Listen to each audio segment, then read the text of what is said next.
अब गुजरात और राजस्थान के बाद बात उत्तराखंड की भी। उत्तराखंड के विकासनगर से हैरान कर देने वाला एक वीडियो सामने आया, जिसमें ये आदमी आपको दिख रहा होगा एक बड़े ट्यूब पर बैठकर उफनती यमुना नदी में बहती लकड़ी को पकड़ने की कोशिश करता दिख रहा है। समझिए आप, जान जोखिम में डालकर ये शख्स ट्यूब पर बैठा है और लकड़ी पकड़ने की कोशिश। उस आदमी का कहना है कि खाना बनाने के लिए उन्हें लकड़ी की जरूरत पड़ती है, इसलिए वो लोग जान जोखिम में डालकर नदी में बहती लकड़ी को पकड़ने की कोशिश करते हैं। ये लकड़ी आगे आगे बह रही है और ये शख्स जो है वो ट्यूब में बाकायदा बैठकर क्या कोशिश कर रहा है? कोशिश इसकी ये है कि जो बह रही लकड़ी है उसको वो पकड़ ले, बिना ये समझे कि थोड़ी सी लापरवाही उसकी जान पर बन सकती है। लेकिन इस आदमी का कहना है कि लकड़ी की जरूरत खाना बनाने के लिए पड़ती है और इसीलिए लकड़ी को पकड़ने के लिए देखिए ट्यूब पर बैठकर लकड़ी का पीछा कर रहा है।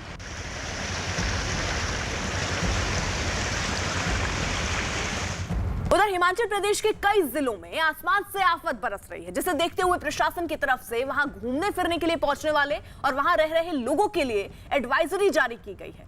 लोगों से नदियों और झरने के पास नहीं जाने की एक बार फिर से अपील की। बारिश के दौरान लोगों से घरों में रहने के लिए कहा गया ताकि किसी भी अनहोनी को रोका जा सके। मौसम विभाग की तरफ से कहा गया कि 17 जुलाई तक येलो अलर्ट रहेगा। एक दिन पहले धर्मशाला में बादल फटने से बड़ी तबाही हुई थी। इसके अलावा कांगड़ा में पहाड़ी खिसकने की वजह से कई लोग अभी लापता हैं, जिन्हें ढूंढने की कोशिश भी हो रही है। तो ये पिछले जो 24 घंटे रहे हैं पूरे हिमाचल प्रदेश में मानसून बहुत सक्रिय रहा और आने वाले समय में आज और कल संभावना है कि ये रेनफॉल एक्टिविटी इस तरह से बनी रहेगी, जिसमें मुख्यतः जो हिमाचल के लोक क्षेत्र है सिरमौर, सोलन, शिमला, मंडी, हमीरपुर, कांगड़ा, चंबा, इन इलाकों में अगले 36 घंटे में जो है ये बारिश का सिलसिला जारी रहेगा। इसके बाद इसमें कुछ कमी आएगी, लेकिन फिर से 17 तारीख के आसपास मानसून जो है हिमाचल प्रदेश में फिर से सक्रिय होगा। तो देखिए, महाराष्ट्र के कई जिलों में मूसलाधार बरसात हो रही है, उससे हाहाकार मचा हुआ है। मुंबई में रात भर रुक रुक कर बारिश हुई, पूरे इलाके का जनजीवन अस्त व्यस्त हो गया। मौसम विभाग ने महाराष्ट्र के कई जिलों में बारिश का अलर्ट जारी किया। मौसम विभाग ने आज के लिए मुंबई, पालघर, ठाणे, कोल्हापुर, सतारा, पुणे, रायगढ़, रत्नागिरी, सिंधुदुर्ग में ज्यादा बारिश का अनुमान जताया है। कल के लिए भी मुंबई, ठाणे, पालघर, रायगढ़, रत्नागिरी, सिंधुदुर्ग, सतारा, कोल्हापुर, पुणे जिलों में मूसलाधार बारिश होने का अनुमान जताया गया है।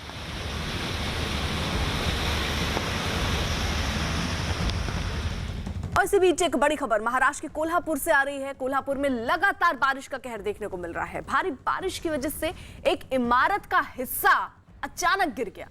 इस हादसे में इमारत के नीचे खड़े एक शख्स की जान बाल बची है। अगर आप तस्वीरों को ध्यान से देखिए, एक शख्स नीचे खड़ा था, जैसे इमारत का ये हिस्सा टूट कर गिरा वो आगे की तरफ भागा। गनीमत रही कि उसकी जान बच गई।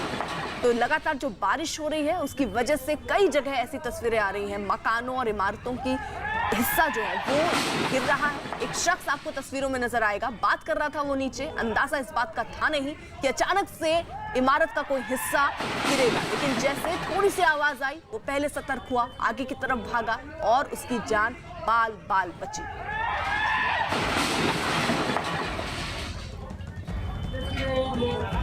इसी बीच एक बड़ी खबर लखनऊ से आ रही है। लखनऊ से ये बड़ी खबर कि पकड़े गए 2 संदिग्ध आतंकियों मिन्हास और मसीरुद्दीन को आज एटीएस की टीम कानपुर लेकर जाएगी। न्यूज़ 18 के अजीत सिंह की खबर है कि कानपुर में एटीएस की टीम मदरसा कॉलेज, बेगमगंज भी उनको ले जा सकती है। जानकारी ये भी कि संदिग्ध आतंकियों में एक मिन्हास ने कानपुर के चमनगंज से एक आदमी से पिस्तौल खरीदी थी।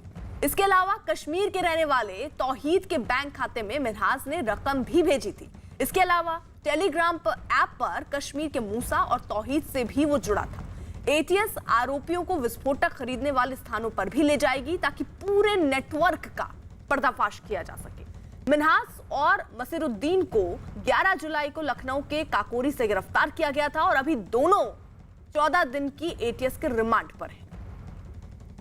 अजीत हमारे साथ हमारे सहयोगी इस वक्त जुड़ चुके हैं। यानी अजीत, पूरे नेटवर्क का पता लगाने की कोशिश है और इसीलिए कानपुर लेकर पहुंचेगी टीम। कब पहुंचना है टीम को?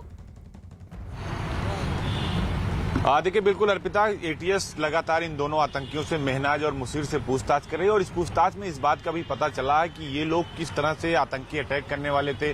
लखनऊ का जो हनुमान सेतु मंदिर है वो बकरीद के आसपास भीड़ भाड़ के इलाके हैं। अब इनकी चूंकि 14 दिन की रिमांड मिल गई है, लिहाजा इन दोनों आतंकियों को लेकर कानपुर किसी भी वक्त जा सकती, चूंकि स्पेशल सेल दिल्ली की और इसके साथ साथ एनआईए भी उनसे बातचीत कर रही, पूछताछ कर रही है। तो अभी ये पूछताछ के बाद उन्हें कानपुर ले जाएगा और यही नहीं, जहां जहां इनकी निशानदेही थी, जहां से इन्होंने पिस्टल खरीदा, कानपुर की बात आ रही है। जो 2 आतंकी और इनसे मिलने आने वाले थे लखनऊ में, वो कौन कौन थे, कश्मीर का क्या कनेक्शन है, इन सब को लेकर एटीएस की अभी पूछताछ जारी। इसके साथ ही दिल्ली स्पेशल सेल भी कल देर शाम यहां पहुंची थी, वो भी पूछताछ कर रही है। तो पूछताछ का सिलसिला अभी जारी है। आमने सामने बिठाकर पूछताछ किया जा रहा है। उनके परिवार के लोगों को बिठाया गया है सामने कि कोई क्रॉस एग्जामिनेशन एक तरीके से कहा जाए तो वो भी चल रहा है कि कोई बात उन्होंने अलग से बोली हो तो उसको सामने बैठाकर चेक भी किया जा रहा है कि इसमें कितनी सच्चाई, क्योंकि जिस तरह से उनके पास से दस्तावेज बरामद हुए थे, टेलीग्राम के बरामद हुए थे, चैटिंग बरामद हुई थी, उन सब को लेकर जो एटीएस है काफी गंभीरता से काम कर रही है। और चूंकि मुख्यमंत्री 2 बार इसकी रिव्यू बैठक कर चुके हैं और उन्होंने कहा कि 15 अगस्त या उसके आसपास के इलाकों में जहां जहां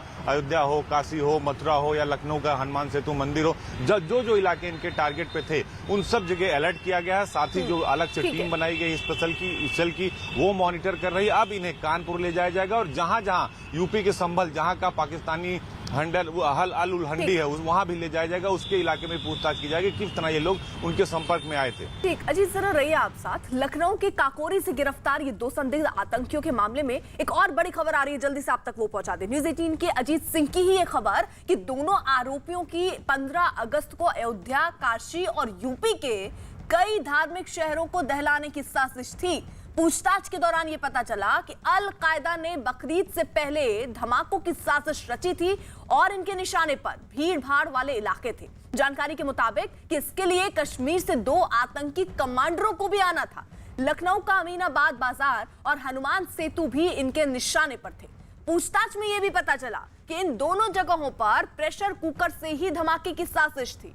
आरोप यह भी कि दोनों संदिग्ध जो आतंकी हैं वो कश्मीर के तौकीद और मूसा के इशारे पर बम बना रहे थे। इसके लिए कानपुर और लखनऊ से बारूद और हथियार भी जुटाए गए थे। यह भी बताया जा रहा है कि इस साजिश में कानपुर के कुछ संदिग्ध भी शामिल हैं जिनकी तलाश की जा रही है। एटीएस की टीम आज इन दोनों को लेकर कानपुर पहुंचने वाली है और कड़ी दर कड़ी जोड़ने की कोशिश एटीएस की तरफ से होगी। आज गोवा में आके बहुत अच्छा लग रहा है।